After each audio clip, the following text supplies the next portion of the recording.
আল্লাহ কি ডাক দিলেন আমাকে ঈমানদারেরা, যখন তোমাদেরকে আল্লাহর রাস্তায় বের হওয়ার জন্য বলা হয় তখন তোমরা মাটি কামড়িয়ে পড়ে আসো। তোমরা কি দুনিয়ার জীবন পেয়ে সন্তুষ্ট হয়ে গেলে? অথচ আখিরাতের তুলনায় দুনিয়ার জীবন একেবারেই সামান্য। তার মানে এই ময়দানে আমাকে এখন পাঠাতে যিনি চাচ্ছেন উনি সাধারণ মানুষ না, উনি হচ্ছে উলিল আমর। কেন? হযরত ওমর যেহেতু আল্লাহ রাসূলকে মেনে চলে, এজন্য ওমরকে মানা এই মুহূর্তে ফরজ। কথা বুঝলেন? আজ আমাদের বাস্তবতা যদি আমরা এভাবে মিলাতে পারতাম যে আল্লাহ রাসূলকে যে মেনে চলে আমরা তাকে নির্বাচিত করব, আল্লাহ রাসূলকে যে মেনে চলে না ও আমার বাবা হলে ওকে আমি নির্বাচিত করব না, কারণ এটা দুনিয়ার বিষয় না, এটা সম্পর্ক আখিরাতের সাথে। নয়তো আমি ধরা খাবো। আপনি যে ধরা খাবেন তার প্রমাণ কি? সূরা বানী ইসরাইল 15 নম্বর পারা 8 নম্বর পৃষ্ঠা 3 নম্বর লাইনের 72 নম্বর আয়াতের প্রথম অংশে আছে, বাড়ি যে মিলাবেন যদি বিশ্বাস না হয় আবার ওই লোকের মতো আবার বললেন না যে না আজকে রাজনীতি হচ্ছে। ইয়াউমা নাদউ কুল্লা উনাসিম বিইমামিহিম। আল্লাহ পাক বলেন কিয়ামতের দিন আমি প্রতিটি মানুষকে বিচারের দ্বিতীয় স্টেপে, প্রথম স্টেপে ডাকবে একা একা, আর দ্বিতীয় স্টেপে প্রতিটি মানুষকে আল্লাহ ডাক দেবে তার নেতার সাথে। কার সাথে? আগে নেতা, এরপরে কর্মী। এটা রেকর্ড হয়ে সারা বাংলাদেশে কালকে ছড়িয়ে যাবে। 18 কোটি মানুষের দায়িত্ব নিয়ে এখন আমি বলছি, কান খাড়া করেন দেশের মানুষেরা। কোরআনের চোখ, হাদিসের চোখ লাগিয়ে দেখতে পাচ্ছি আপনি জাহান্নামে যাচ্ছেন। আপনার নিজের বিবেকের কাছে বলেন তো, কিয়ামতে প্রতিটি মানুষকে আল্লাহ যেহেতু তার নেতার সাথে তুলবে, যেই নেতার আদর্শ আপনি মেনে চলেন, যাকে নির্বাচিত করবেন বলে আপনি ভোট দেওয়ার সিদ্ধান্ত নিচ্ছেন, আপনি নিজে থেকেই বলেন ওই লোকটা যদি কিয়ামতে আপনার সামনে দাঁড়ায় আপনি তার পেছনে। আল্লাহ তো আগে ওকে দেখবে, এরপর আপনাকে। আপনার কি মনে হয় ওর যা অবস্থা, ওর যা চরিত্র, ওর যা সুরত সিরাত, ওরে দেখলে আল্লাহ মাফ করবে বলে মনে হয়? দেখলেন? বলছেন না তো এখনই ধরা খাবে।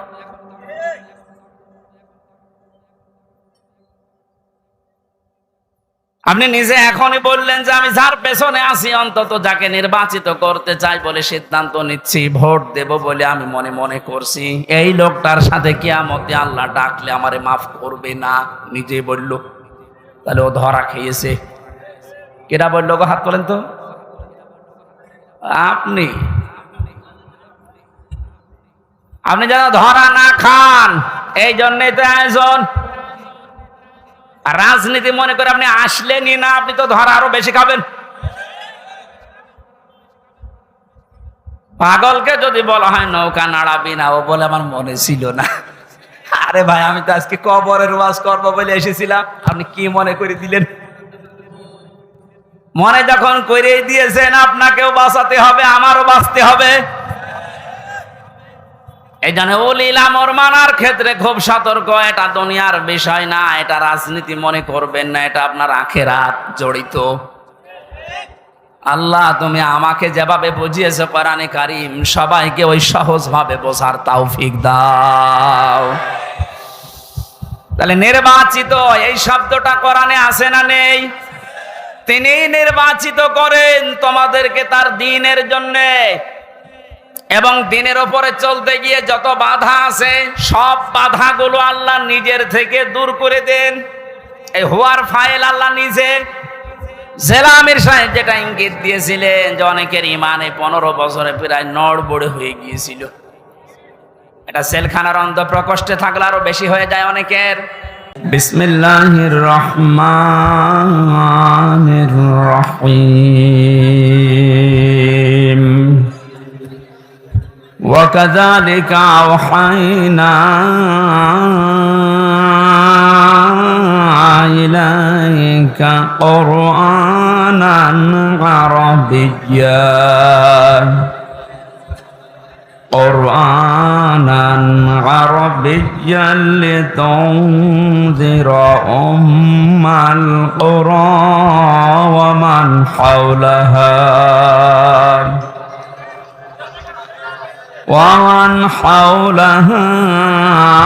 وتنذر يوم الجمع لا ريب فيه فريق في الجنة وفريق في السعير صدقت يا ربنا اللهم صل على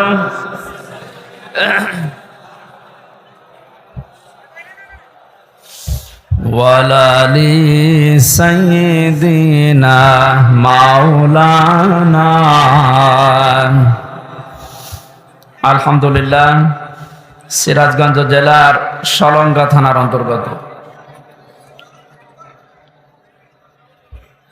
সিরাজগঞ্জ রোড বাসী কর্তৃক আয়োজিত বৈষম্য বিরোধী ছাত্র আন্দোলনের শহীদদের আত্মার মাগফিরাত কামনা এবং আহতদের সুস্থতা কামনায় তাফসীরুল কোরআন মাহফিলের স্বনামধন্য সভাপতি জনাব আব্দুল বাকি আল হাদি, প্রধান অতিথি শাইখুল মাশায়েখ, আমাদের অভিভাবক, আমাদের আরাফাতের ভাই আলহাজ অধ্যক্ষ মাওলানা শাহিনুর আলম, চেয়ারম্যান দারুল ইসলাম ট্রাস্ট সিরাজগঞ্জ, জেলা আমির বাংলাদেশ জামাতে ইসলামী সিরাজগঞ্জ জেলা শাখা, এতক্ষণ যারা আলোচনা রাখলেন ইসলামিক চিন্তাবিদ মুফাসসিরে কোরআন, আপনাদের জেলার কৃতি সন্তান জনাব মাওলানা রাকিবুল ইসলাম সিরাজি, আলোচনা রেখেছেন মাওলানা হোসাইন আহমেদ মাহফুজ সহ নাম না জানা অন্যান্য ওলামা ইকরাম, মঞ্চে বসা ওলামা ইকরাম, সামনে বসা মুসলমান ভাইরা, পর্দার আড়ালের সম্মানিতা মা এবং বোনেরা,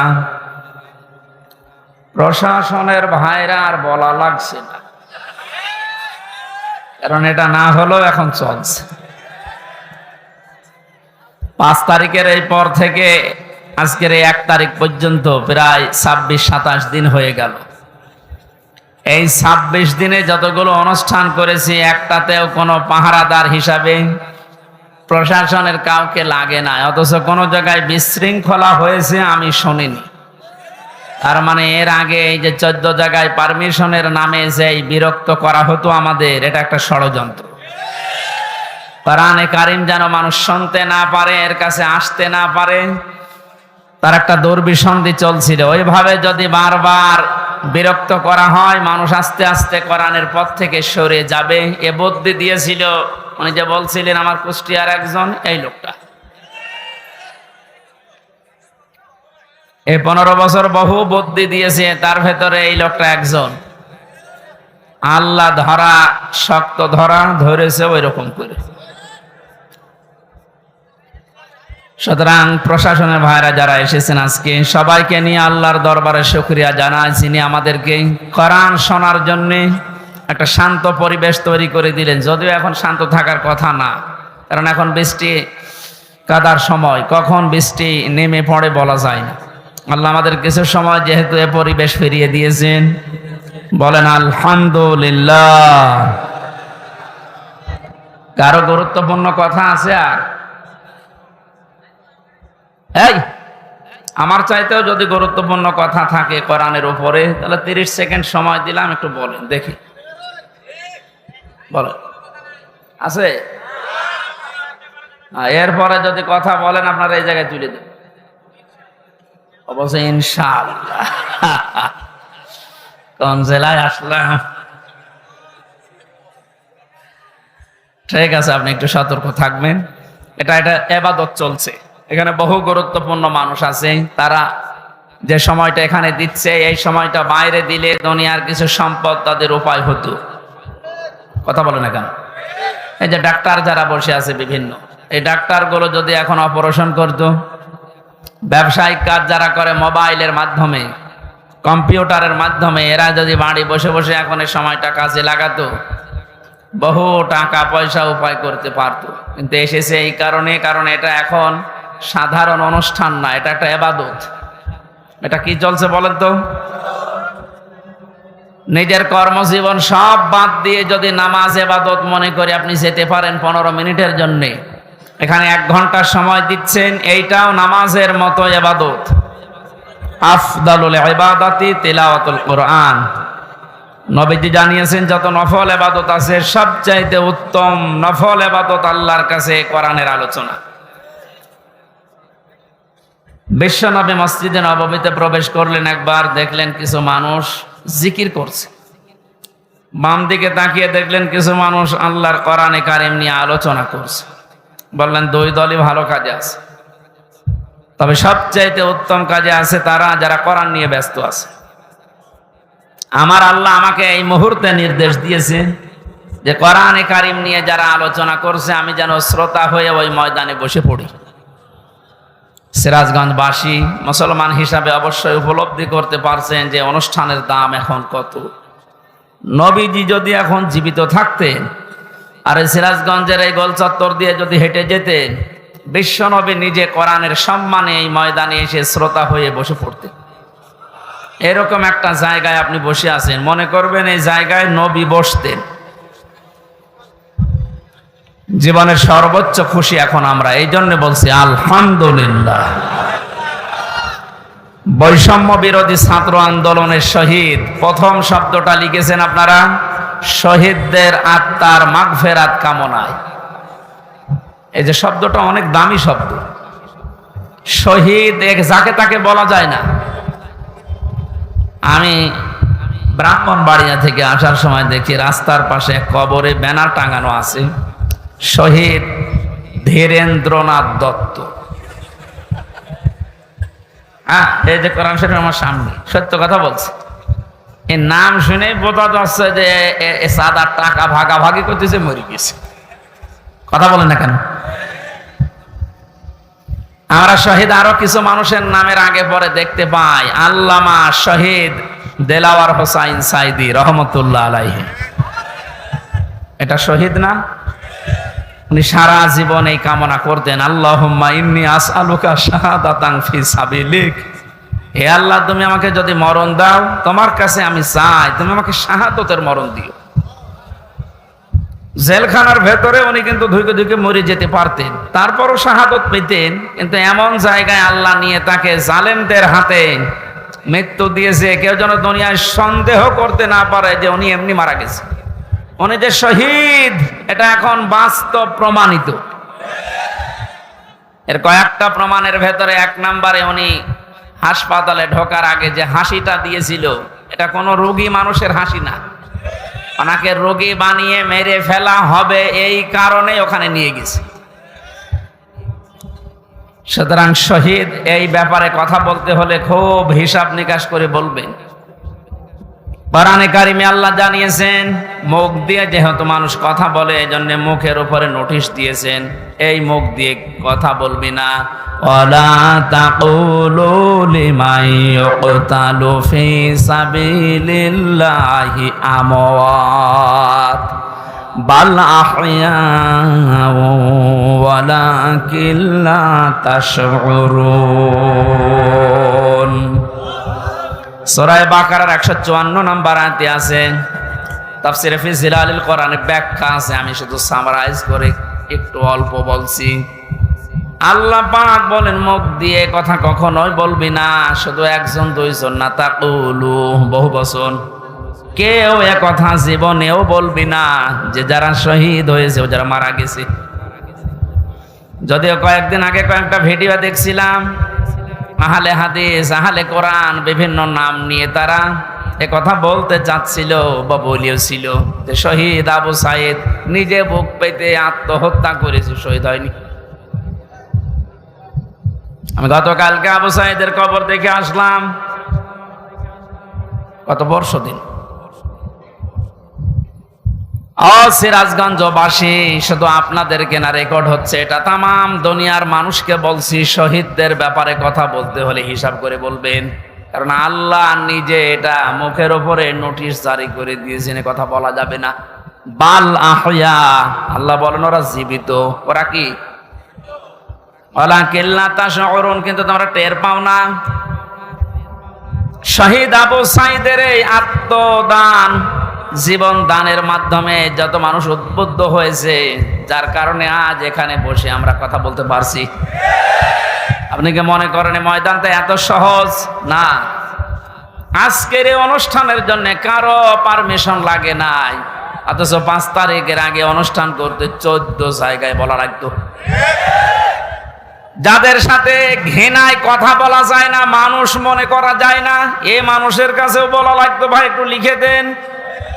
কথা বলেন না কেন? আমি কেন বললাম যে ঘৃণা লাগতো ওদের সাথে কথা বলতে? আমি এমনি বলি নাই। কোরআনে কারীম জানিয়েছে, ইন্নাল্লাযীনা কাফারু মিন আহলিল কিতাবি ওয়াল মুশরিকিনা ফি নারি জাহান্নামা খালিদিনা ফিহা উলাইকা হুম শাররুল বারিয়া। এই আয়াতের ভেতরে আল্লাহ যে কথা জানিয়েছেন, নিশ্চয় যারা কিতাব পেয়েছে, আমরা যারা মুসলমান কিতাব পেয়েছি না পাইনি? আমাদের কিতাবের নাম বলেন। ইহুদিরা দাবি করে ওরাও কিতাব পেয়েছে তাওরাত, খ্রিস্টানরা দাবি করে ওরাও কিতাব পেয়েছে ইনজিল। 104 খানা সহিফা কিতাব মিলিয়ে আল্লাহ পৃথিবীতে দিলেন। এই জন্য যারা কিতাব পেয়েছে, কিতাব পাওয়ার পরে যে মানুষগুলো কুফরি করে, তার মানে কিতাবের কথা জানার পরও গোপন করে রাখে। মুশরিক যারা পৃথিবীতে, এই মানুষগুলো জাহান্নামে থাকবে চিরকাল। যত সৃষ্টি আল্লাহ বানিয়েছেন, সব চাইতে বড় খারাপ সৃষ্টি আল্লাহ তাদের নাম উল্লেখ করেছেন।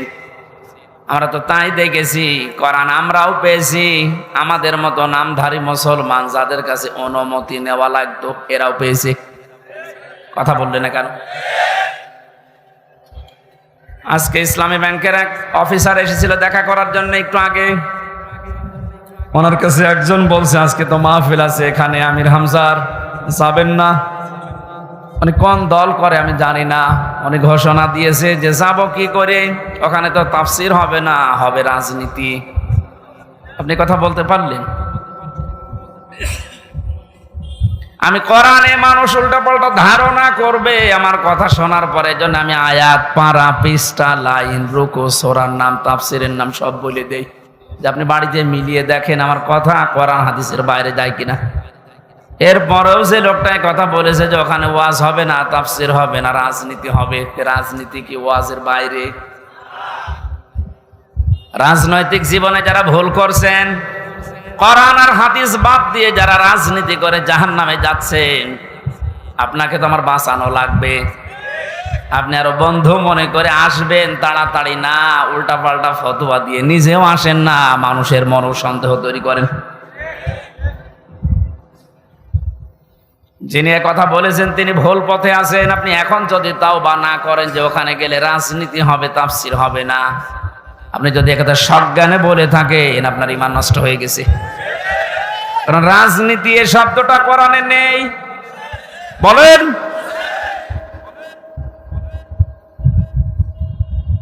শুধু তাসবিহ আদায় করার জন্যে, শুধুমাত্র নামাজ পড়ার জন্যে, জিকির করার জন্যে যদি আল্লাহ আমাদেরকে বানাতেন, তাহলে পুরা কোরআন শরীফে প্রায় 9 জায়গায় কথাটা আছে, সাব্বাহা লিল্লাহি মা ফিস সামাওয়াতি ওয়া মা ফিল আরদ। আসমান আর জমিনে যা আছে সব সৃষ্টিগুলো আমি আল্লাহর তাসবিহ আদায় করছে। তো মানুষকে সৃষ্টি করার পরে তারাও তাসবিহ আদায় করছে, কথা আল্লাহ কোরআনে দেয়নি। মানুষকে আল্লাহ কেন দিয়েছেন এই পৃথিবীতে?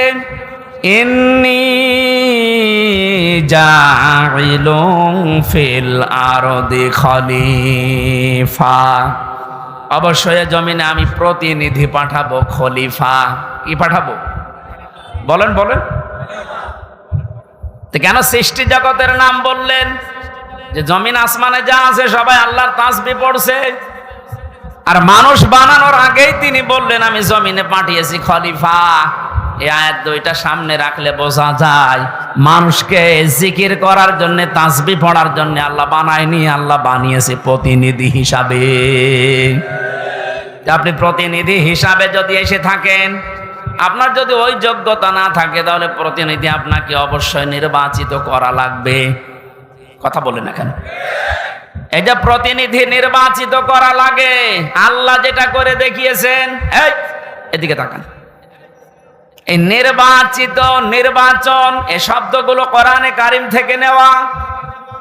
আল্লাহ পাক বলেন হুয়াজতাবাকুম ওয়া মা জাআলা আলাইকুম ফিদ্দীনি মিন হারাজ।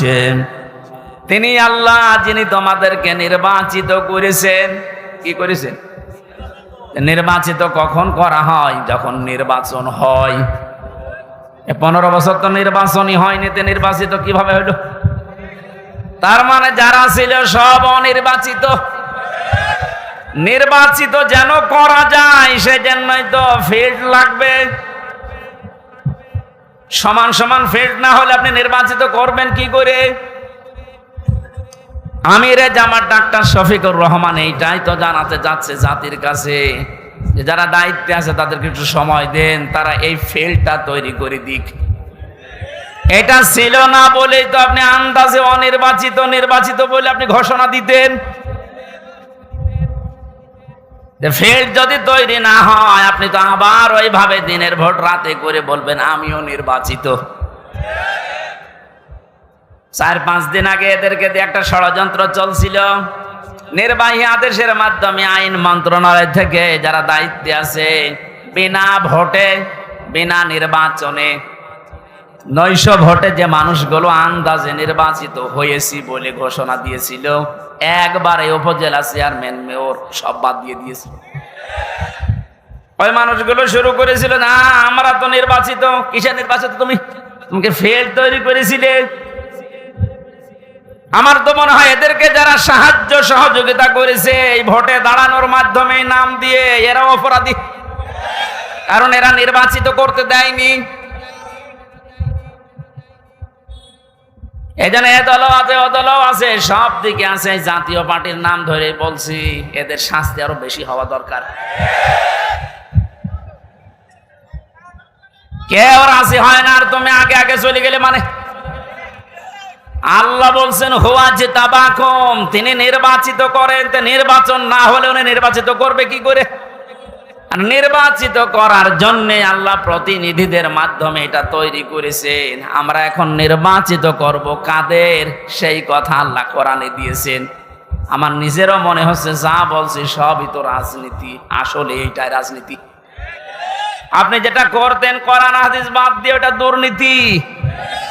আর আমি কোরআন দিয়ে যেটা প্রমাণ দিয়ে বলছি আপনাকে বাঁচানোর জন্য, এইটাই আসল রাজনীতি।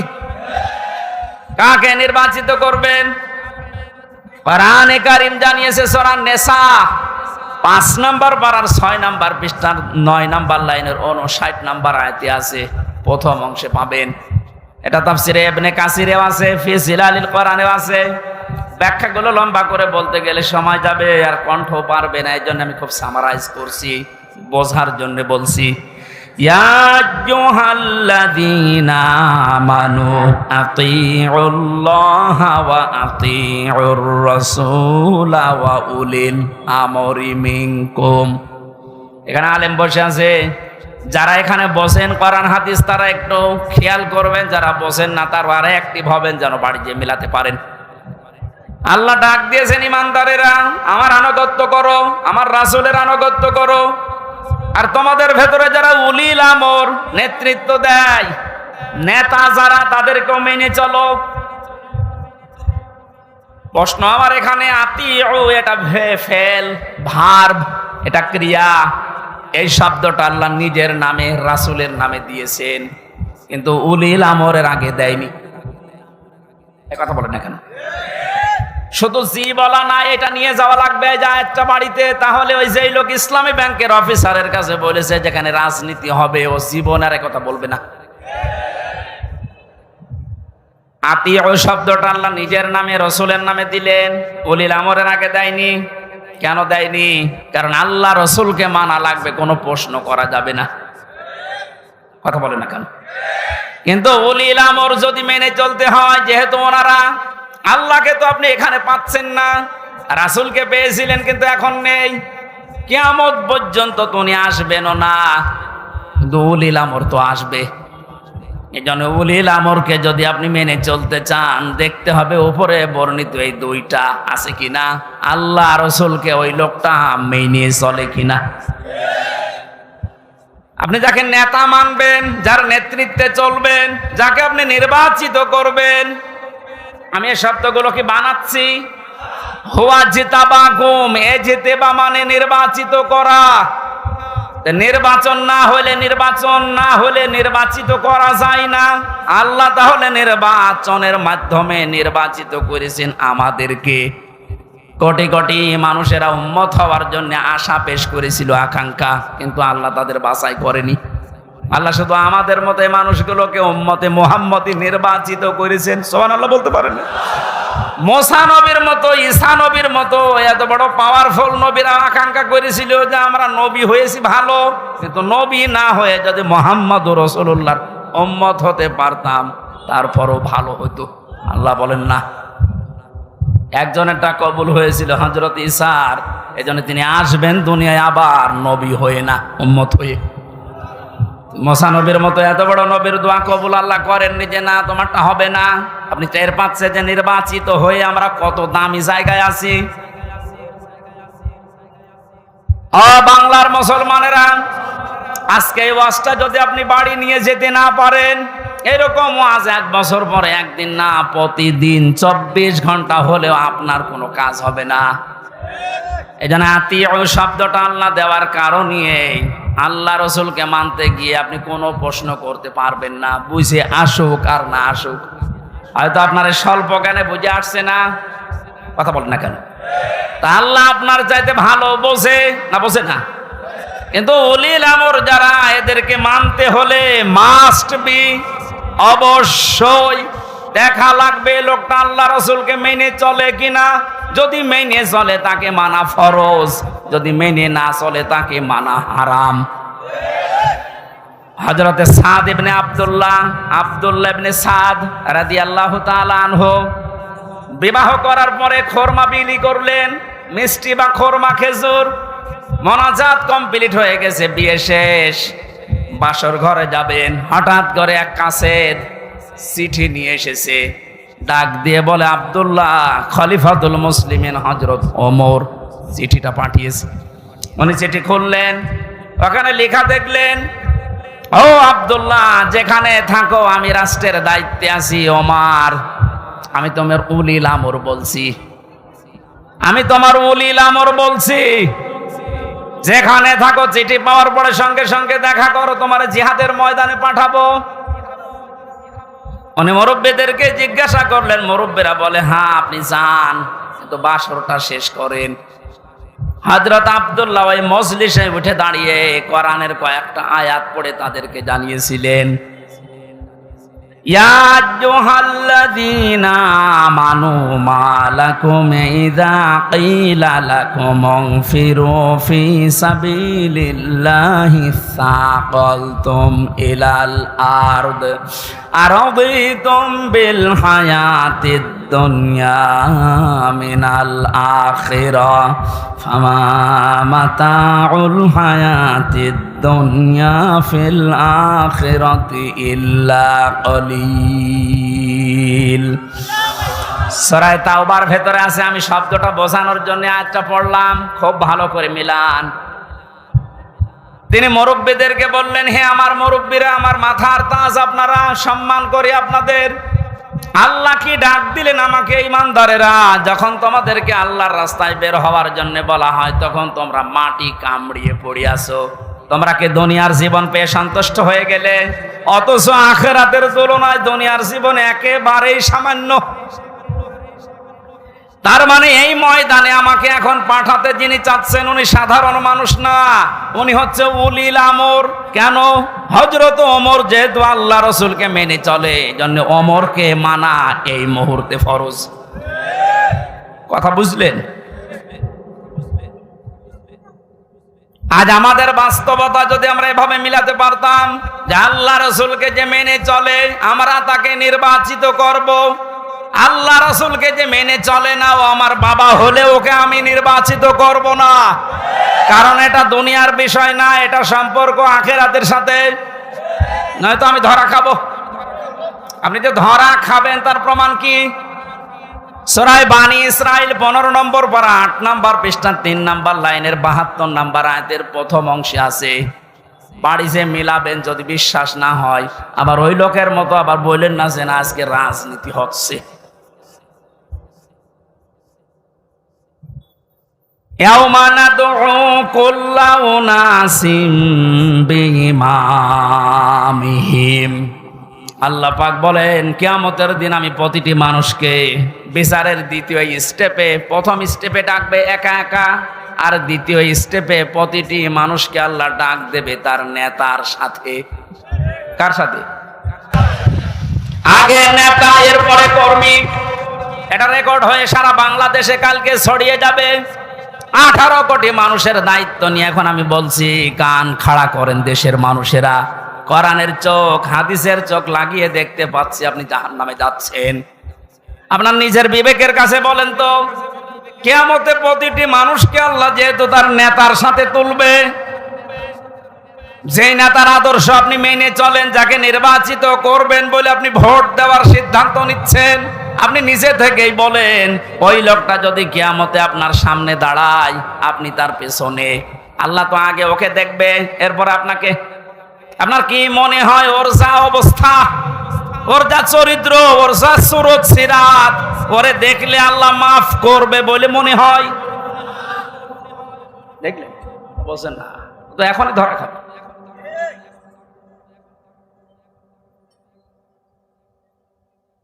আপনি নিজে এখনই বললেন যে আমি যার পেছনে আছি, অন্তত যাকে নির্বাচিত করতে চাই বলে সিদ্ধান্ত নিচ্ছি, ভোট দেব বলে আমি মনে মনে করছি, এই লোকটার সাথে কিয়ামতে আল্লাহ ডাকলে আমারে মাফ করবে না, নিজে বলল। তাহলে ও ধরা খেয়েছে। কেটা বললো গো? হাত তোলেন তো। আপনি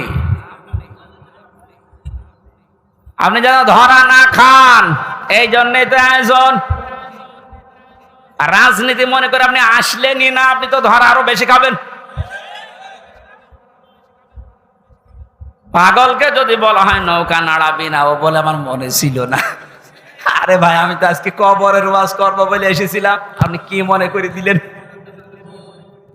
মনে যখন করে দিয়েছেন আপনাকেও বাঁচাতে হবে, আমারও বাঁচতে হবে। এই জন্য উলিল আমর মানার ক্ষেত্রে খুব সতর্ক। এটা দুনিয়ার বিষয় না, এটা রাজনীতি মনে করবেন না, এটা আপনার আখিরাত জড়িত। আল্লাহ তুমি আমাকে যেভাবে বুঝিয়েছো কোরআনে কারীম, সবাইকে ওই সহজ ভাবে বোঝার তৌফিক দাও। তাহলে নির্বাচিত এই শব্দটা কোরআনে আছে না নেই? তিনি নির্বাচিত করেন তোমাদেরকে তার দ্বীনের জন্য, এবং দ্বীনের উপরে চলতে গিয়ে যত বাধা আছে সব বাধাগুলো আল্লাহ নিজের থেকে দূর করে দেন। এই হুয়ার ফাইল আল্লাহ নিজে। জেলামির সাহেব যেটা ইঙ্গিত দিয়েছিলেন যে অনেকের ইমানে 15 বছরে প্রায় নড়বড়ে হয়ে গিয়েছিল, এটা সেলখানার অন্ধ প্রকোষ্ঠে থাকলে আরো বেশি হয়ে যায় অনেকের। আমারও প্রায় কি হচ্ছে, এত কিছু হয়ে গেল, কিছুই করেন আল্লাহ। আল্লাহ বলেন দ্বীনের উপরে যদি সত্যই টিকে থাকতে পারো, যত বাধা বিপত্তি ঝড় ঝাপটা আসবে আল্লাহ নিজে ওইটা দূর করে দেবে। এটা যে আল্লাহ নিজে দূর করে দিয়েছে, আমরা অনেকে মনে করছি ছাত্রদের কারণে, না, আল্লাহ নিজে দায়িত্ব নিয়ে এ পাথর সরিয়েছে। ছাড়া এ পাথর সরানোর জন্য শুধু ছাত্ররা না, আল্লাহ যদি নিজে দয়া না করতো কখনো এ জালেম পালাইতো না। ওর মনের ভেতরে আল্লাহ এত ভয় তৈরি করে দিয়েছে, দলীয় লোকগুলোকে বলিয়ে যাবে সে সময়ও পায়নি। মাঝখান থেকে এই পাগলরা এখন বিপদে আছে। আমার মনে হচ্ছে পাগলগুলো বেশি অত্যাচার করেছিল এই যে হারুন আঙ্কেল। হারুন আঙ্কেল ওনার নাম এখন সারা পৃথিবীতে জানে, 3 ইঞ্চি। কি নাম দিয়েছে, মহিলারাও 3 ইঞ্চির খবর নেই।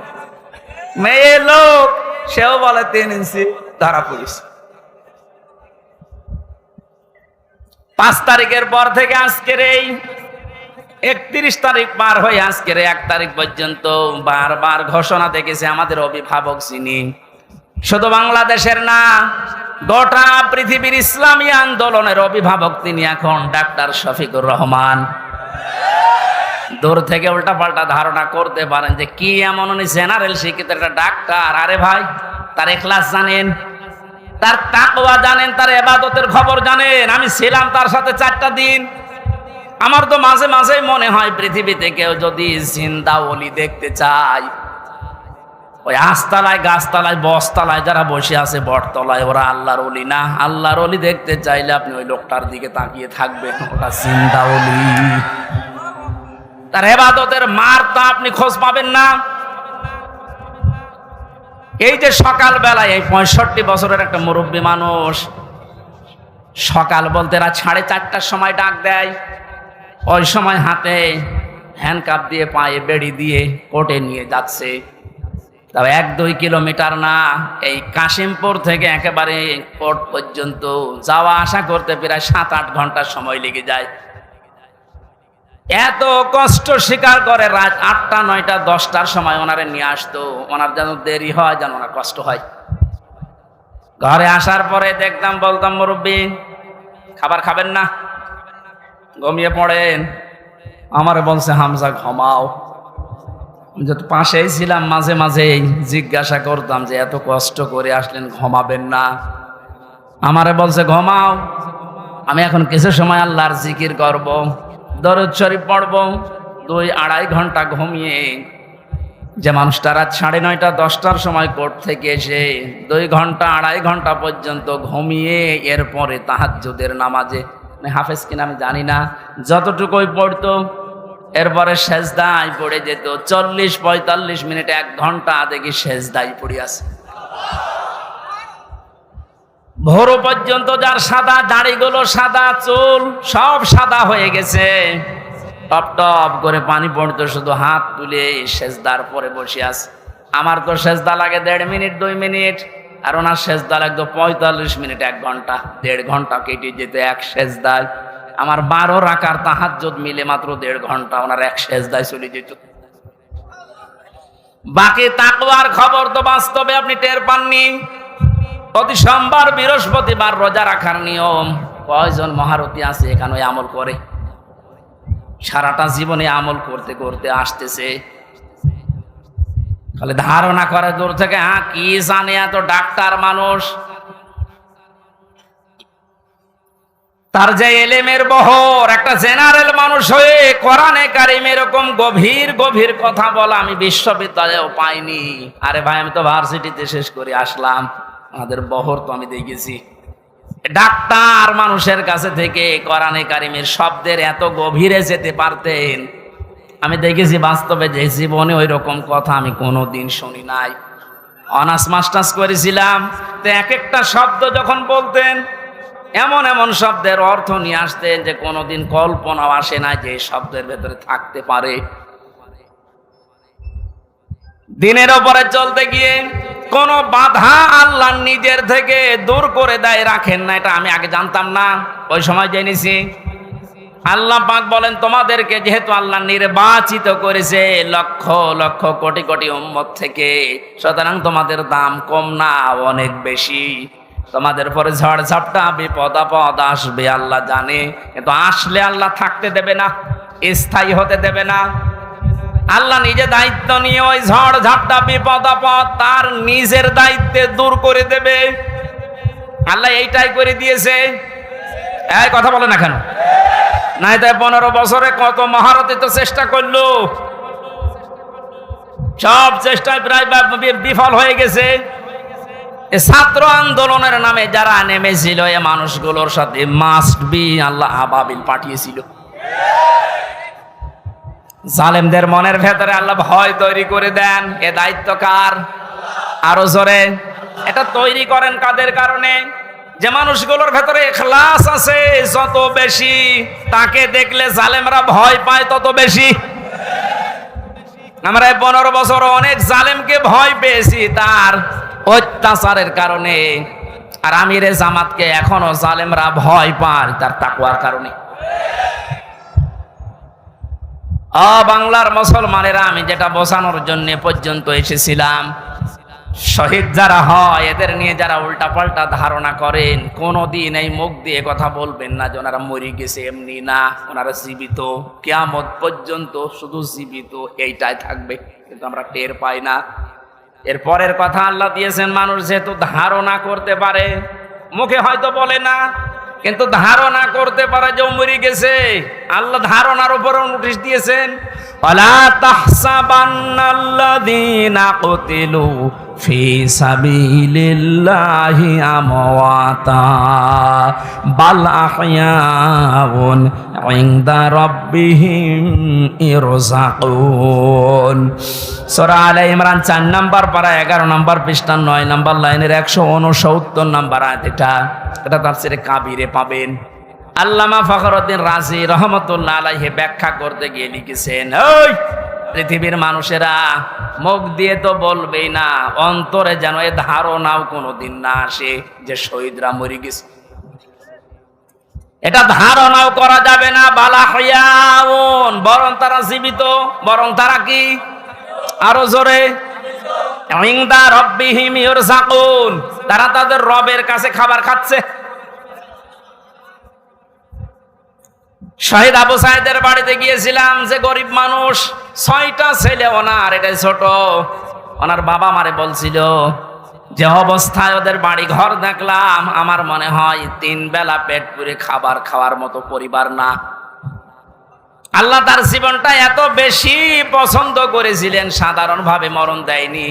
এত সাহস তার বুকের ভেতরে দিয়েছিলেন, জালেমদের সামনে জীবনটা দিয়ে শাহাদত বরণ করে কিয়ামত পর্যন্ত জান্নাতি খাবার খাবে। কোনো সন্দেহ নেই, এতে কিয়ামত পর্যন্ত আল্লাহ খাওয়াবে। কারণ যেহেতু মরে না, জীবিত থাকে, আর জীবিত থাকলে খাওয়া লাগে, খাওয়া লাগে না? আর খেলে রক্ত গোশত তৈরি হয়, খাবার খেলে মানুষের রক্ত গোশত তৈরি হয়। ওই দিন আমার মাহফিল, দিন রাতের বেলা গিয়েছিলাম ওখানে, রাত 9:30টার পরে অনুষ্ঠান ছিল আমার গাইবান্ধার গোবিন্দগঞ্জে। ওখানে এসে উঠলাম, জেলা আমির সাহেব এসে আমারে বলছে, আমির হামজা, 1 মাস আগে এখানে সাব্বির নামে একামতের দিনের একজন, ওকে মেরে ফেলা হয়েছিল। 1 মাস পরে ওর কবর খুঁড়ে কবর ভেঙে গেছে বৃষ্টিতে। দেখলাম ওর কবরের ভেতর থেকে তাজা রক্ত পাওয়া যাচ্ছে। সিরাজগঞ্জবাসী, আল্লাহর কসম করে বলছি, কোরআনের আয়াত আমি 100% বিশ্বাস করি। শাহাদত বরণ করলে সত্যি এরা কিন্তু মরে না, এরা জীবিত। আর জেগে থাকলে যেহেতু খাওয়া লাগে, আর খেলে মানুষের রক্ত গোশত চর্বি চামড়া তৈরি হয়। 1 মাস পরে এই জন্য কবর ভেঙে যাওয়ার পরে দেখা যাচ্ছে ওর রক্ত টাটকা রক্ত। তার মানে আল্লাহ 1 মাস তাকে না খাওয়িয়ে রাখে নাই। না খাওয়িয়ে রাখলে তো পাওয়া যেত না। কথা বলেন না কেন? একটা বাস্তব, আর একটা প্রমাণ দিচ্ছি, হাদিস। হযরতে হামজা রাদিয়াল্লাহু তাআলা আনহু, তার একটা ছোট্ট মেয়ে ছিল। সে শহীদ হওয়ার পরে নবীজির কাছে এসে বলেছিল, ভাই, আমার বাবা যে শহীদ হয়েছে, আপনার মুখে আমি শুনেছি, কোরআনে আছে যে শহীদরা মরে না, জীবিত, ওরা নাকি জান্নাতে ঘুরে বেড়ায়। আমার বাবা যে শহীদ হয়েছে জীবিত, আমি এটা দেখতে চাই। নবীজি বললেন, বোন আমার, কি করে দেখাবো এখানে তোমাকে? হঠাৎ করে ছোট মেয়েটা আকাশের দিকে তাকিয়ে বলছে, আব্বু আমি এখানে। নবীজি বলছেন, বোন কাকে ডাক দাও? বলছে, আব্বু ওই যে পাখা লাগিয়ে কার সাথে যেন উড়তেছে। বিশ্ব নবী বলেন, বোন আমার, ওটা দুনিয়া না, ওটা জান্নাতের ভেতরে তোমার বাবা জান্নাতের পাখি হয়ে উঠতেছে। এই লোকটাকে 70 টুকরা করা হয়েছিল। এক লজ্জা স্থান কেটে 3 টুকরা করেছে। বিভিন্ন জায়গায় ছড়িয়ে ছিটিয়ে দিয়েছে, উহুদের ময়দানে, পাহাড়ি এলাকায়। সাহাবা একরাম তার লাশ টুকরা টুকরা গুলো এনে যখন এক জায়গায় করলেন, কয়েকটা টুকরা আর পাওয়া যায়নি, এমন দূরে দূরে তারা ফেলে দিয়েছে।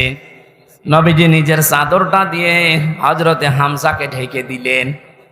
মাথা থেকে হাঁটু পর্যন্ত ঢেকেছিল, হাতিয়ে সেটা পার বেরিয়ে থাকে, ঢাকা যায় না। আল্লাহর নবী মুহাম্মদুর রাসূলুল্লাহ নিজে সাহাবীদেরকে দিয়ে পাহাড়ি এলাকার লতা পাতা দিয়ে তার পাটা ঢেকে দিলেন, কবরে রাখলেন। যেহেতু জানা তার জন্য কাফন দাফনের জন্য ধোয়ানোর কোনো লাশ ধোয়ানোর সিস্টেম নেই, শহীদরা মরে গেলে ধোয়ানো লাগে না, যেভাবে ইন্তেকাল করবে, শাহাদত বরণ করব, ওইভাবেই কবর দেওয়া লাগবে। কারণ কিয়ামতের দিন উনি ওইভাবে আল্লাহর সামনে উঠে দাঁড়াবে। আপনি যদি দেখবেন আবু সাঈদ কিয়ামতে যখন উঠবে, 4টা গুলি লেগেছে যেখানে যেখানে, ওইটা নিয়ে দাঁড়াবে ঠিক ওইভাবেই। আল্লাহ জিজ্ঞাসা করবে, আবু সাঈদ তোমার শরীরে এতগুলো গুলি, রক্তের দাগ কেন? বলবে আমি সালেমদেরকে হটানোর জন্য, মানুষের অধিকার প্রতিষ্ঠার জন্য চেষ্টা চালিয়েছিলাম। শেষ পর্যন্ত জালেমরা আমার বুকে, আমার পেটে, আমার মুখের উপরে গুলি লাগিয়েছে। যে সমস্ত জায়গায় গুলি লেগেছে ওই জায়গাগুলো একেবারে জিন্দা নিয়ে তোমার সামনে আমি হাজির হয়ে গেছি। হযরতে হামজাকে আল্লাহর নবী কবরে রাখলেন, ডাক দিয়ে বলেন হামজাকে, রব্বুল আলামিন এই যে আমার চাচাকে আমি কবরে রাখলাম, এখন পর্যন্ত আমার চাচার উপরে আমি রাজি আছি, খুশি আছি। মাবুদ আমি তোমার গোলাম হয়ে বলছি, তোমার রসুল হয়ে দাবি করছি, আমার চাচা হামজার উপরে তুমি রাজি হয়ে যাও। নবীজি বলেন যদি আমি রাজি হয়ে গেছি, আল্লাহ তুমি রাজি হয়ে যাও, আল্লাহ দেরি করবে? দেরি যে করে না, এই আয়াত তার প্রমাণ তাফসিরে পেয়েছি আমি। ওনাকে কবর দেওয়ার 30 বছর পর কবরটা ভেঙে গিয়েছিল। মদিনায় একটা ঢল হওয়ার কারণে দেখে রক্ত ভেসে আসতেছে পানির ভেতরে। ওই সময় হযরতে হামজার সাথে যারা ছোট বয়সে যুদ্ধ করেছিল তারা এখন মুরব্বী হয়ে গেছে। রক্ত অনুসন্ধান করতে করতে গিয়ে দেখে 30 বছর আগে মুহাম্মদুর রাসূলুল্লাহর চাচা হযরতে হামজাকে ওরা যেখানে যেখানে আঘাত করেছিল তরবারি দিয়ে, ওই জায়গাগুলো দিয়ে ফিনকি দিয়ে রক্ত বের হচ্ছে। বাংলার মুসলমানেরা ভালোভাবে মিলান, আল্লাহ যে আহইয়াউন দিয়ে শেষ করেননি, ইনদা রাব্বিহিম ইরযাকুন, তারা তো জীবিত এবং খাবার খায়। উনি যে খাবার খেয়েছে তার প্রমাণ 30 বছরের তাজা রক্ত। কথা বলেন না কেন? এই জন্য কোনোদিন এই ধারণা করবেন না যে যারা শহীদ হয়ে গেল এরা মরে গেছে, বলবেন তো নাই, ধারণাও করা যাবে না। এই শহীদদের আত্মার মাগফিরাত আল্লাহ ওদেরকে এমনিতেই মাফ করে দিয়েছে। কারণ কি?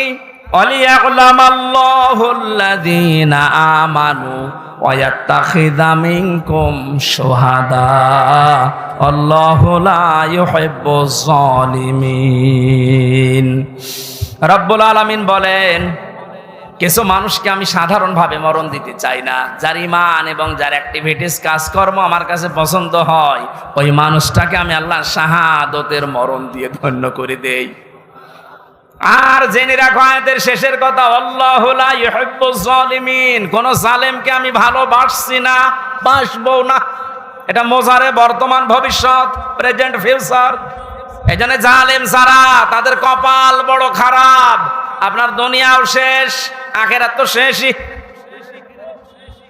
আমি দোয়া করলেও হবে না জালেমদের জন্য, কারণ আল্লাহু লা ইয়াহদিল কওমাজ জালিমিন, জালেমদেরকে আল্লাহ হেদায়েত দিচ্ছে না, দেবে না। আমরা আর চাই করে যেন জালেম হয়ে না যায়। এই শব্দটা যেহেতু খুব গুরুত্বপূর্ণ, জালেম। আজ অনেক জালেম বিদায় নেওয়ার পরে এখন অনেকে নব্য জালেম হওয়ার জন্য চেষ্টা চালাচ্ছে। গতকালকে চুয়াডাঙ্গার একটা খবর শুনলাম, আমি কোরআনের আয়াতের সাথে মিলিয়ে আশ্চর্য হয়ে গেছি। জালেম বিদায় নিল, এ জালেম আসলো কোত্থেকে? সূরা বাকারার 114 নম্বর আয়াতটা, এই এদিকে তাকান। ওমান আযলামু মিম্মান মানাআ মাসাজিদাল্লাহি আইয়ুযকারা ফীহা ইসমুহু ওয়া সাআ ফী খারাবিহা ইলা আখিরি আয়াত। ওরা কোরআনে কারীম থেকে দার্স দিচ্ছিল, এক জালেম এসে বলছে এটা বন্ধ করো, এটা মসজিদের ভেতরে রাজনীতি চলবে না। আমি মিলিয়ে দেখলাম কোরআনে কারীমের আয়াত আল্লাহ মনে হয় ওর নাম দিয়েই নাযিল করেছে। আমান আযলাম, আল্লাহ বলেন বড় জালেম দেখতে চাও? আমি আল্লাহর দৃষ্টিতে সবচাইতে বড় জালেম ওই লোকটা মিম্মাম মানা মাসাজিদ আল্লাহ, যে লোকটা আল্লাহর মসজিদের ভেতরে নিষেধ করে আইয়ুযকারা ফীহা ইসমুহু, তার নামের জিকির করতে, তার নামের আলোচনা করতে আল্লাহর ঘর মসজিদে যারা নিষেধ করে এরা আল্লাহর দৃষ্টিতে বড় জালেম। আমরা মনে করছি জালেম হয়তো বিদায় হয়ে গেছে, না, এখনো নব্য জালেম তৈরি হচ্ছে। এজন্য জালেম যদি কেউ হয়ে থাকেন, বুঝে হন আর না বুঝে হন, থামেন, আপনার কপালে আগুন লাগবে।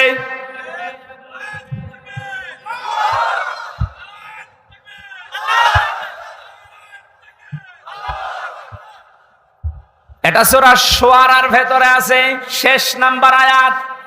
আল্লাহ বলেন অতি শীঘ্রই জালেমরা তাদের পরিণতি, তাদের আশ্রয়স্থল দেখতে পাবে। এই জালেমরা যেমন আজ দেখতে পাচ্ছে, এত বড় দরবেশ কেউ দেখলাম জুলুম করার ফল কি? দাড়ি কেটেও বাঁচতে পারে না। আল্লাহ বলেন জালেমদেরকে আমি ধরি, কারণ জালেমের বিরুদ্ধে আমার মামলা। কার মামলা? শব্দটা লক্ষ্য করেছেন? জালেমের বিরুদ্ধে হামজা মামলা দেবে না, জালেমের বিরুদ্ধে মামলা দেবে কে? ডাক্তার শফিকুর রহমান আজকেও ঘোষণা দিয়েছে কুষ্টিয়ায় যে আমরা সবাইকে সাধারণ ক্ষমা করে দিলাম, কিন্তু যে পরিবারগুলো অত্যাচারিত হয়েছে তারা যদি এখন অত্যাচারের প্রতিশোধ নিতে গিয়ে কিছু করে, ওইটার জন্য আমরা দায়ী না। শব্দটা তো আসলে ঠিক, কারণ ওয়াইনা আকাবতুম ফাআকিবু বিমিসলি মা উকিবতুম বি। আল্লাহ বলেন যতটুকু অত্যাচারিত হয় প্রতিশোধ অতটুকু নিতে পারবা। আমার তো যতটুকু মনে হচ্ছে এতটুকু নিলেও জালেমরা দুনিয়ায় টিকে থাকতে পারবে না। আপনাকে ব্যারিস্টার আরমানের মতো 8 বছর যদি মাটির নিচে ওই কবরের ভেতরে রাখা যায়, আপনি যত বড় জালেম হন এমনি মরে যাবেন। আল্লাহ তো বলেছে যতটুকু করেছে অতটুকু করো, আপনি পারবেন?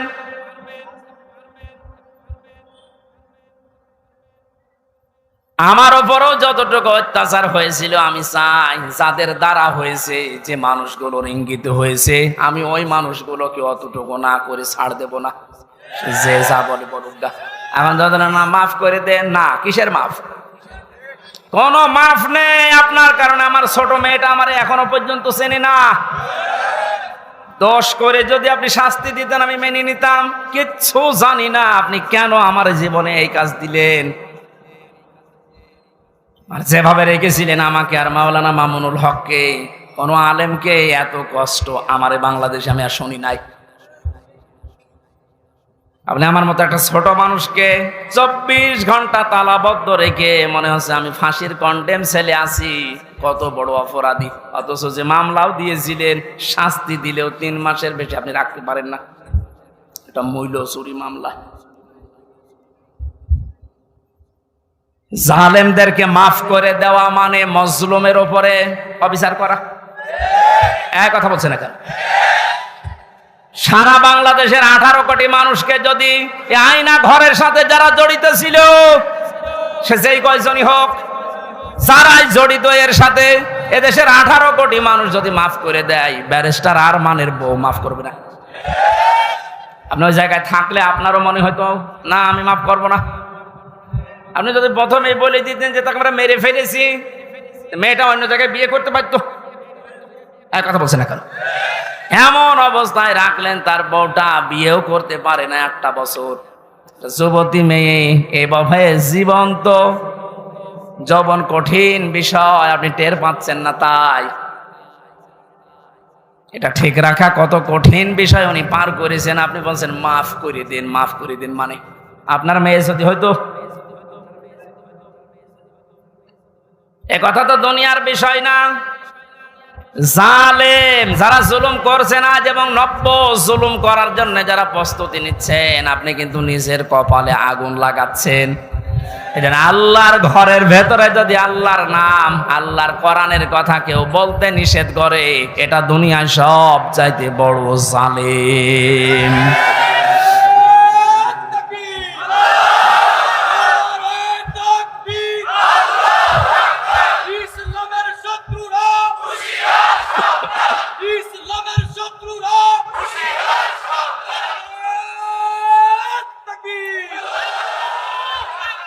এবার একটা কঠিন আয়াত বলছি, খুব ভয়ঙ্কর এটা।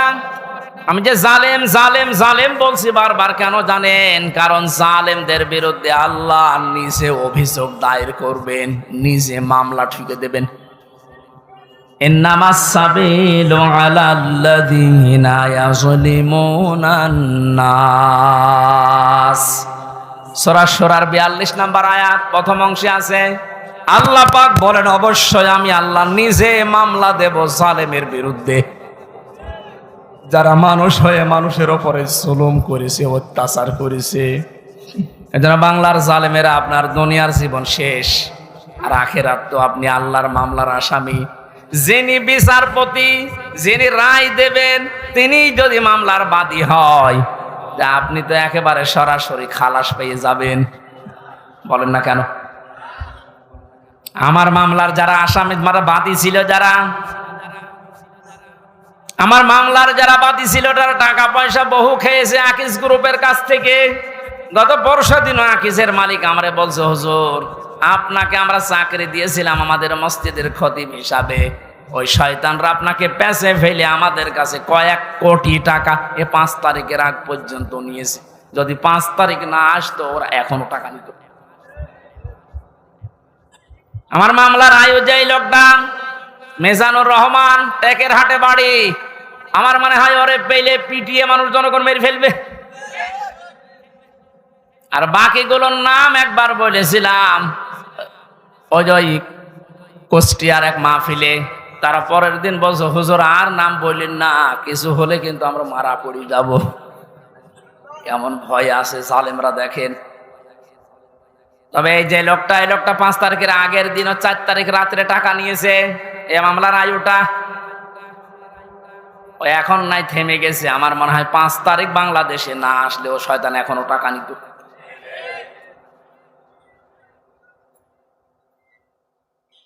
আপনারা তো আল্লাহর মামলার আসামি। আমার মামলা গত বৃহস্পতিবারে সব ঢিসমিস হয়ে গেছে, খারিজ করে দিয়েছে।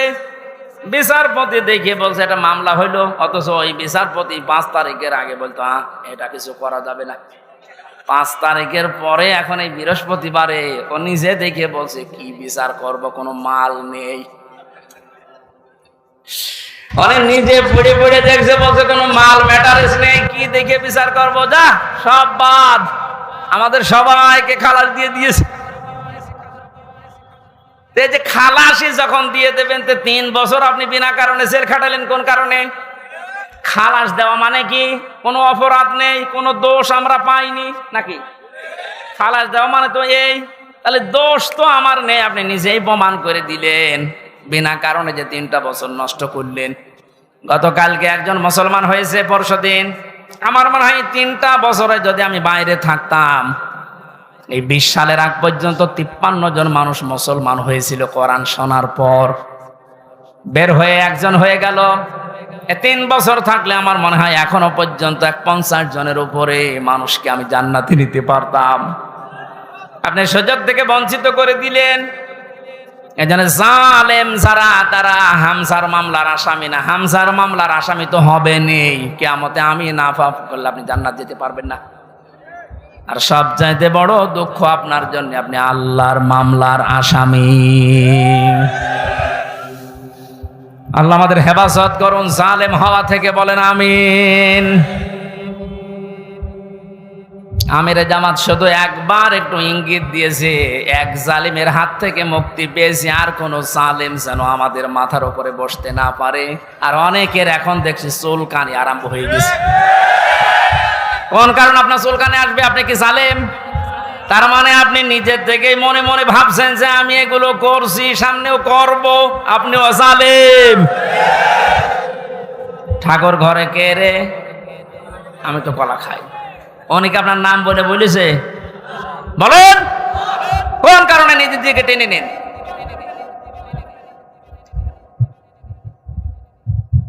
পাপ যদি পূর্ণ হয়ে যায় তখন কিন্তু আল্লাহ আর ছাড় দেয় না। ওয়ালা ইয়াহসাবান্নাল্লাযীনা কাফারু আন্নামা নুমলি লাহুম খায়রুল লিআনফুসিহিম ইন্নামা নুমলি লাহুম লিয়াজদাদু ইসমা ওয়া লাহুম আযাবুম মুহিন। কাফেররা ধারণা করে আমাদের চেয়ার যে বসে আছি, ক্ষমতার চেয়ার, এর নড়ন চড়ন নেই, এটা মনে হয় আল্লাহ ভালোবেসে আমাদেরকে দিয়েছে। আল্লাহ বলেন না, ওরা মনে করে আমাদের কল্যাণের জন্য চেয়ার, আমরা যা করছি সবই তো বৈধ। আল্লাহ বলেন তোদেরকে তোদের পাপের বোঝাটা পরিপূর্ণ করার জন্য আমি আল্লাহ চেয়ারে বসিয়ে রেখেছি। ওরা সর্বশেষ পাপের বোঝা পরিপূর্ণ করেছে ইসলামী আন্দোলন, একামতে দিন, জামাত ইসলামকে নিষিদ্ধ করার মাধ্যমে। এটা না করলে পাপের বোঝা পরিপূর্ণ হচ্ছিল না। যেই শয়তানগুলোর পরামর্শ এটা করেছিল, শয়তান এখন সব ডিম খাচ্ছে, সবগুলো ডিম খাচ্ছে, পচা ডিম। হ্যাঁ, কথা বলে না কেন? লিয়াজদাদু ইসমা, ওদের পাপের বোঝা 5 তারিখের আগ পর্যন্ত পূরণ হয়নি। যেই করেছে 1 তারিখে, 4 তারিখের ভেতরে আল্লাহ সব কমপ্লিট করে। আল্লাহুম আযাবুম মুহিন, ওদের জন্য অপমানজনক শাস্তি। এর চাইতে আর কত অপমান হবে বলেন? বলছিলেন না জাজেলামের যে কেক মারছে, আমার মনে হয় আমরাও সুযোগ পাচ্ছি না, সুযোগ পেলে আমরাও 2-1টা দিতাম। কারণ আপনারা যা করেছেন আমার সাথে, কম বেশি এই দেশে যদি 10 জন আলেমকে পরিস্থিতির দিক থেকে, এলেম আমল না, শুধু পরিস্থিতির দিক থেকে 10 জন মানুষকে সারা বাংলাদেশে চেনে, তার ভেতর আমি একজন। এটার ভেতর থেকে শুনতে শুনতে আসে যে হামজা বলে একজন আছে। গাড়িতে আসার সময় মায়ের কোলে বসে বসে কি খাচ্ছে, চিপস খাচ্ছে, আর বলছে ওই যে হামজা যাচ্ছে। তার মানে ও পেটের ভেতরে শুনে এসেছে যে হামজা নামে একজন আছে। এইরকম একটা পরিচিত মানুষের সাথে আপনি আমার মাজায় দড়ি দিয়ে, মায়ের ভেতরে বেড়ি দিয়ে, তাও ডান্ডা বেড়ি, হাতের ভেতরে আপনি হ্যান্ডকাপ দিয়ে, কালো কাপড় দিয়ে চোখ বেঁধে আপনি 11 ঘন্টা টাঙিয়ে রাখলেন, আপনি মানুষ। আবার যখন দড়ি দিয়ে টেনে নিয়ে যেত আদালত প্রাঙ্গণে, মনে হতো তো ছাগল টেনে নিয়ে যাচ্ছে। আর ওই কয়েকতলা আছে তো, ওই অন্য জায়গা থেকে একে অন্যের সাথে তাকিয়ে টিপ্পনি কাটতো, ঠিকই হচ্ছে। এবার আমরাও বলি যে ঠিকই হচ্ছে। ওই আপনি সব বলেন, আপনি সব বলেন।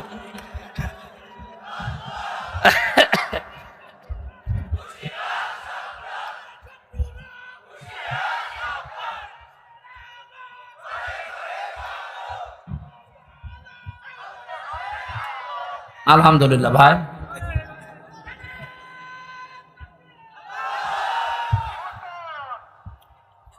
আমাদের মুরব্বী, আমাদের মাথার তাজের কথা মতো আপনাদেরকে আমরা মাফ করে দিলাম, কিন্তু আপনারা যা করেছেন, কোরআন হাদিস পড়ে যা বুঝছি, আল্লাহ আপনাদের মাফ করবে না, আল্লাহ নিজে আপনাদের বিরুদ্ধে মামলা দেবে।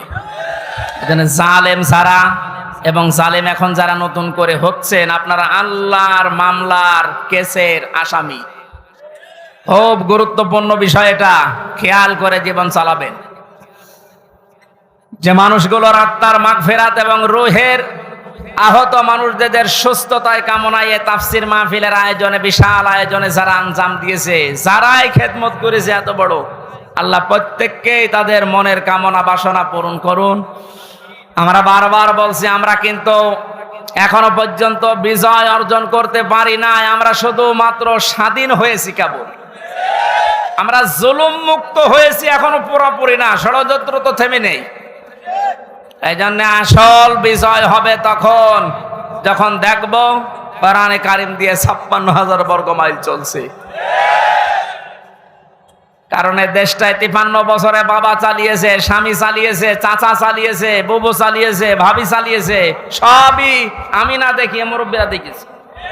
এক কথা বলে না কেন? শুধুমাত্র এখন দেখতে বাকি আছে এইটা দিয়ে চললে কেমন লাগে। এইটা দিয়ে যেন সংসদ চলে, দেশটা চলে, দেখতে চান না?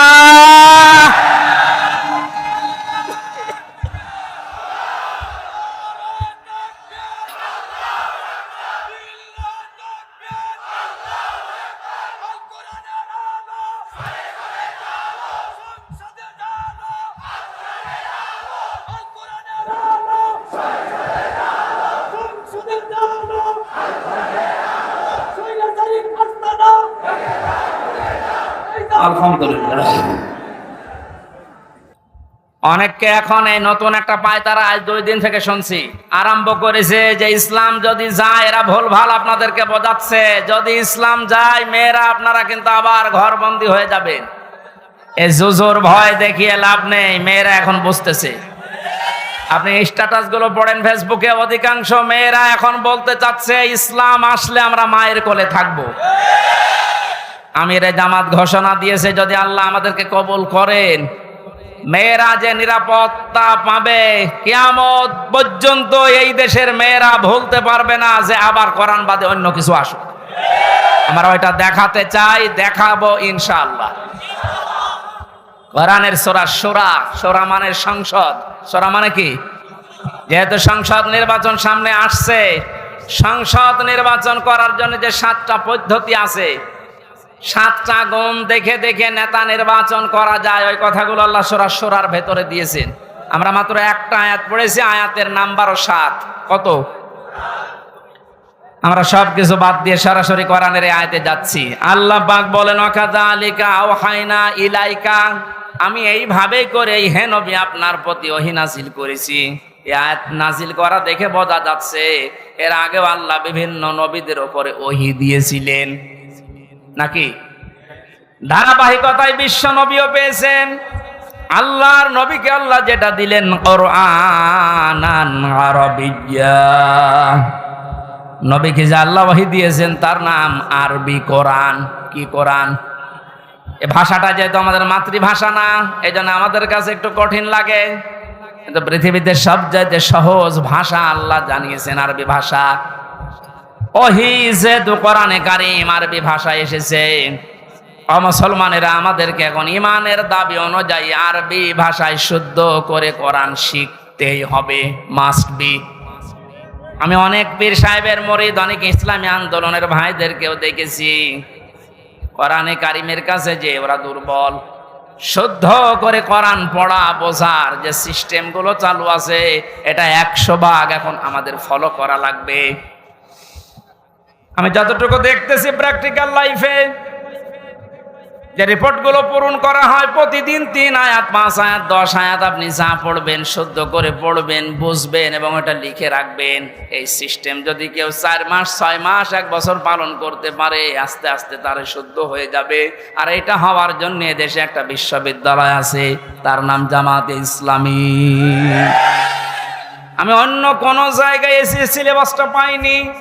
আপনি যা যা করেছেন সবগুলো পয়েন্ট আকারে ওখানে লেখা লাগে, আপনার জীবন এমনি পরিশুদ্ধ হয়ে যাবে। নিজেকে যদি পবিত্র করতে চান, পরিশুদ্ধ করতে চান, ফিরে আসেন। আহ্বান জানাচ্ছি, দাওয়াত দিচ্ছি, নয়তো আবার বলবেন যে আল্লাহ আমি দাওয়াত পাইনি। এই জন্য দাওয়াত দিয়ে দিলাম, যদি বিশ্ববিদ্যালয়ে পড়ার ইচ্ছা থাকে, আপনি মূর্খ মানুষ হন, অসুবিধা নেই। বিশ্ববিদ্যালয়ে যদি পড়াশোনা করার মন মানসিকতা থাকে, ইচ্ছা থাকে, বাংলাদেশ জামাতে ইসলামীতে আপনি যোগ দিয়ে পড়া দেখবেন বিশ্ববিদ্যালয়ের মতো আপনার জীবন ঠিক ওই ধাঁচে গড়ে তুলবে। একটা মানুষ সব দিক থেকে পারদর্শী হয়, অথচ লোকটা দেখেন ডাক্তার। আজকে কুষ্টিয়াতে ভাষণ দেওয়ার সময় তিনি উদাহরণ দিচ্ছিলেন, উনি কিন্তু একটা সার্জন ডাক্তার, অপারেশন করতেন।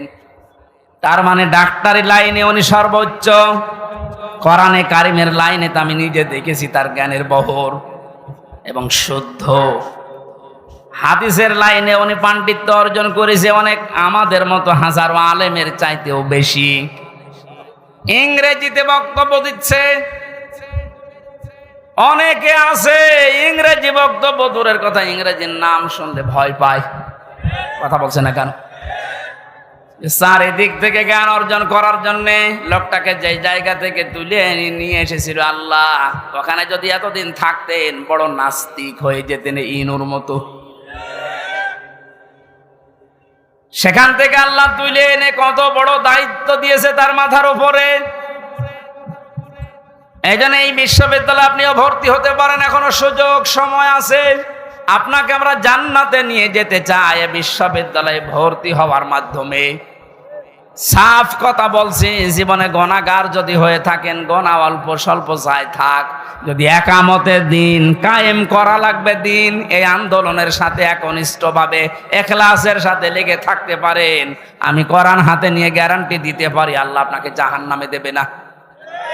সূরা সফের আয়াত। আবার বলছি, ইসলামী আন্দোলন যদি দুনিয়ায় করেন, একামতের দিন কায়েম করার জন্য ইখলাসের সাথে অ্যাক্টিভিটিস নিয়ে যদি ময়দানে থাকেন, কায়েম হলে ভালো, না হলেও আপনার অসুবিধা নেই, আপনাকে আল্লাহ জাহান্নামে দেবে না।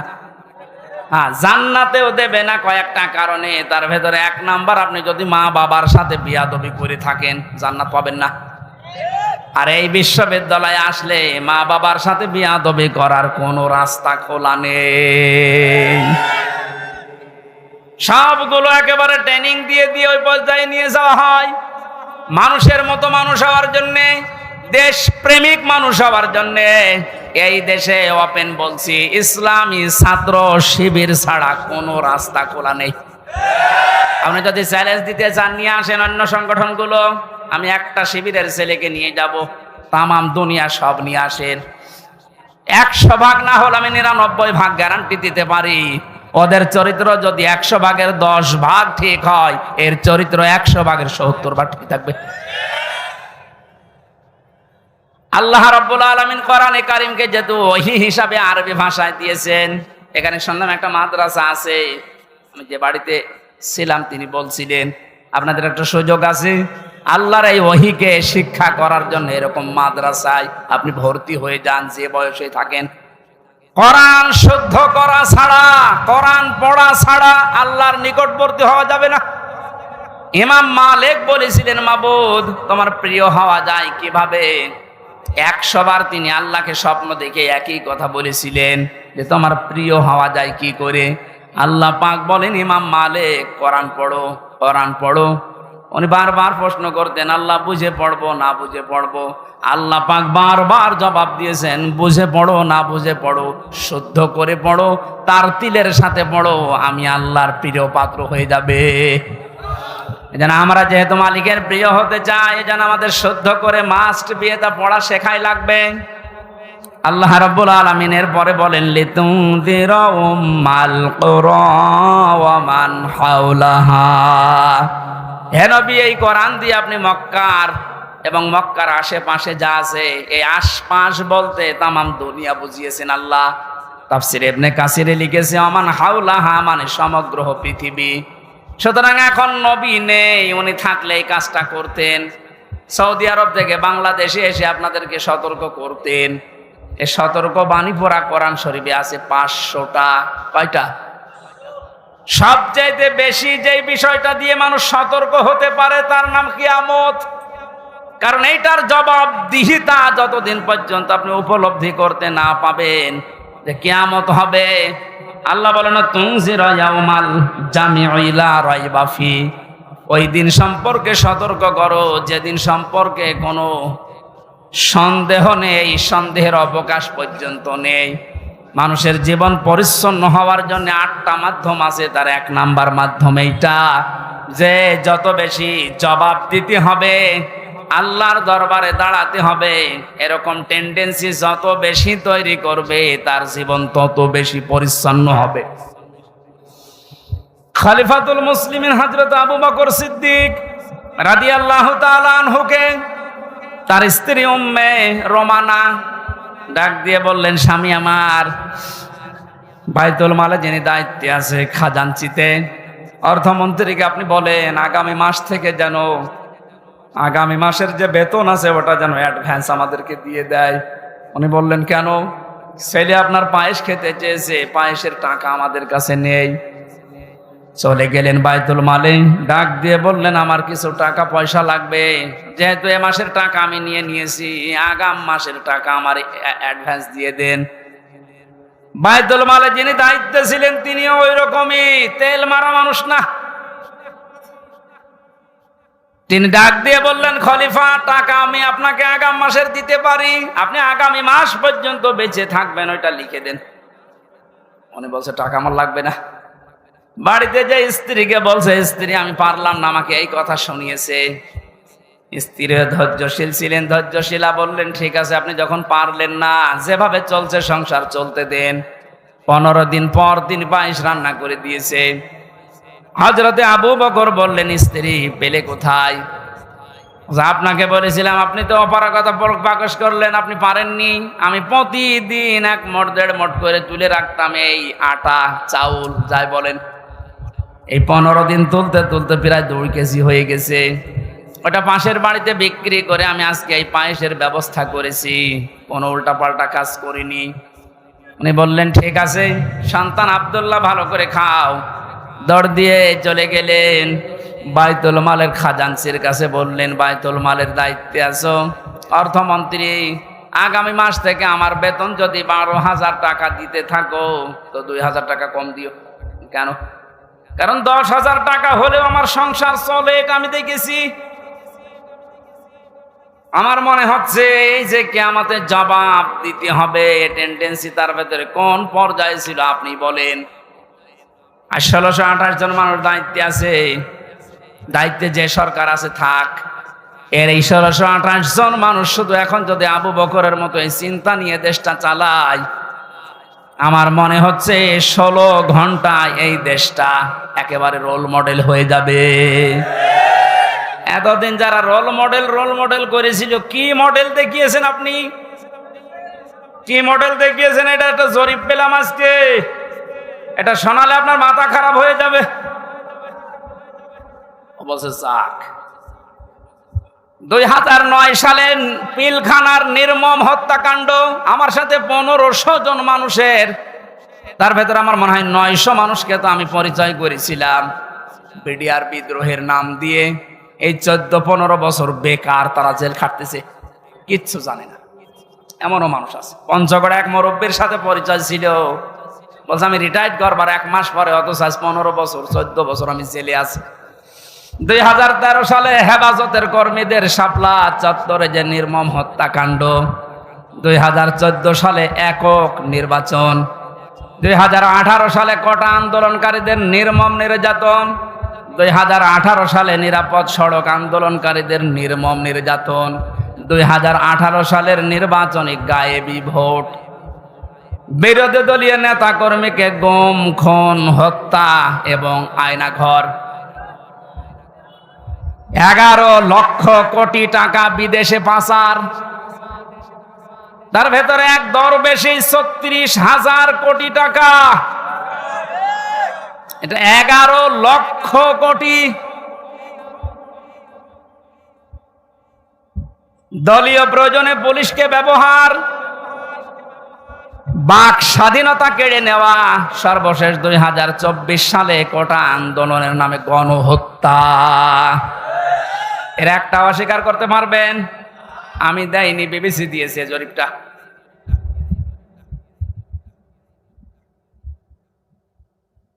এই জন্য তো বলছি 1628 জন মানুষ যদি এই বাংলাদেশে এখন হযরতে আবু বকরের এই মন নিয়ে দেশটা চালাতে পারে, আন্দাজে উল্টা পাল্টা টার্গেট দেওয়া লাগবে না। কি রোল মডেল বানিয়েছিলেন, এই যে জরিপ এখন সামনে আসতেছে। কত বড় দুর্নীতিগ্রস্ত একটা রাষ্ট্র হয়ে গেলে বাইতুল মোকাররমের ইমাম পর্যন্ত পালিয়ে যায়। একটা বড় মসজিদের খতিব, সে লোকটাও পালিয়ে গেল, তার মানে কোন জায়গাটা বাকি আছে আপনি বলেন? কোন জায়গা বাকি নেই।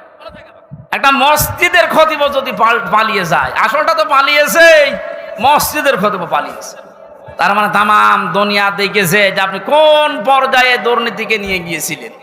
আর রোল মডেল বানিয়েছেন বাংলাদেশকে। রোল মডেল হবে হযরতে আবু বকরের চিন্তা নিয়ে আসেন।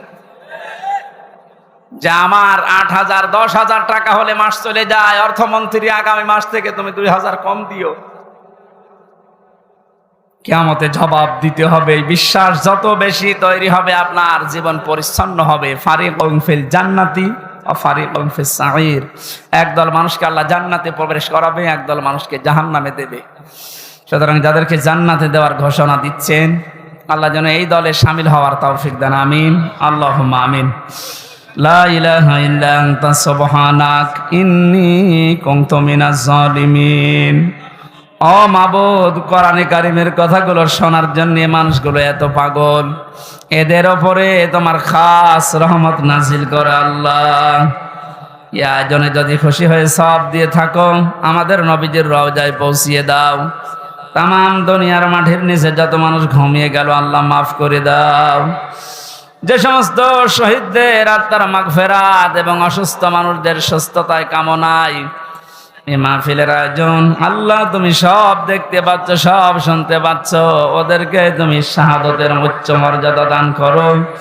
আহতদের তুমি শেফায়ে কামেলা আজেলা নসিব করে দাও।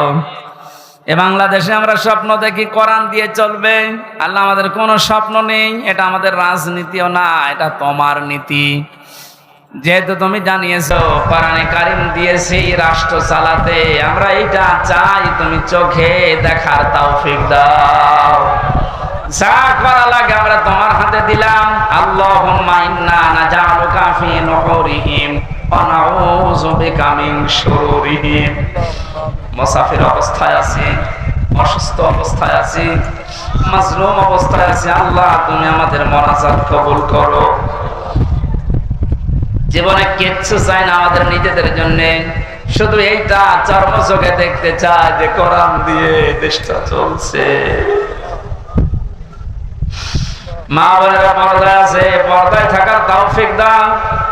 আল্লাহ তাআলা, আমার স্ত্রী অসুস্থ, আমি দোয়া চাই, মেহেরবানি করে তাকে তুমি শেফায়ে কামিলা আজেলা নসিব করে দাও। আমাদের সন্তানাদিগুলোকে তুমি নেককার বানাও। আগামীতে এলাকায় কোরআনের আলোচনার কারণে আল্লাহ তাআলা যত আলোচনা হচ্ছে হবে, আমাদেরকে তুমি হেদায়েতের জরিয়া বানিয়ে দাও।